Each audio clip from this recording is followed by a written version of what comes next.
Hi everyone, it's Dana from the James B. Brown Library back with another book review.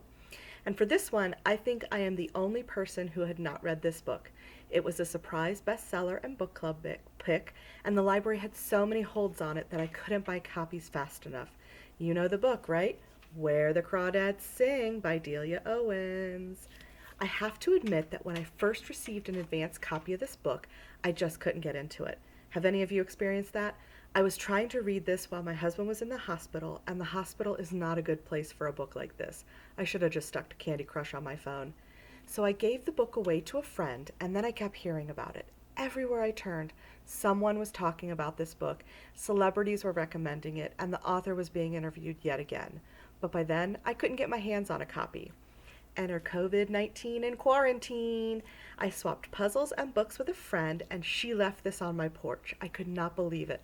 I finally had a chance to read the most talked about book of the past couple of years. I'm glad I gave this book another chance because it's worth the read, and I can see why it appeals to so many.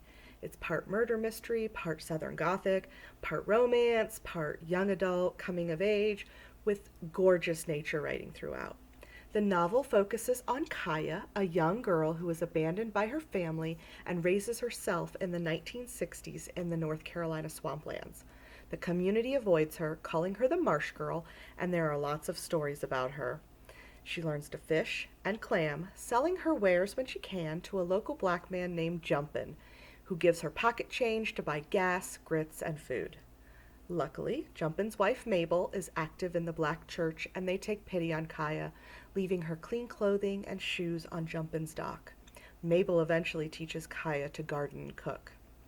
Kaya is a loner until she meets a 12-year-old boy named Tate, who eventually befriends her and teaches her to read, one of the greatest gifts he can give her.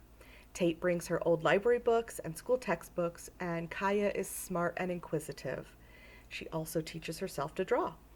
And thanks to Tate's reading instruction, Kaya finally learns her birthday, which was written in the family Bible, along with her parents' names. But in 1969, Chase Andrews, a former high school football player and the son of prominent business owners, is found dead in the swamp near the water tower. There are rumors about what happened, and his death is ruled a murder, with the mysterious Marsh Girl being charged. Kaya is held in jail and goes to trial. I won't spoil what happened next because this is a beautiful book that I want you to enjoy, full of plot twists and a satisfying conclusion. I can definitely see this as a movie, and I'm glad Reese Witherspoon has optioned the rights. I will warn readers that the book can be triggering for those who do not like reading about child abuse and abandonment, but Owens does a delightful job in making Kaya a protagonist to root for and to celebrate her successes. This would make a great book club selection, and I hope you read it, and if you haven't already. When I last checked, there were a few digital copies available on the library's website through Overdrive, so check it out. Thanks. See you next week.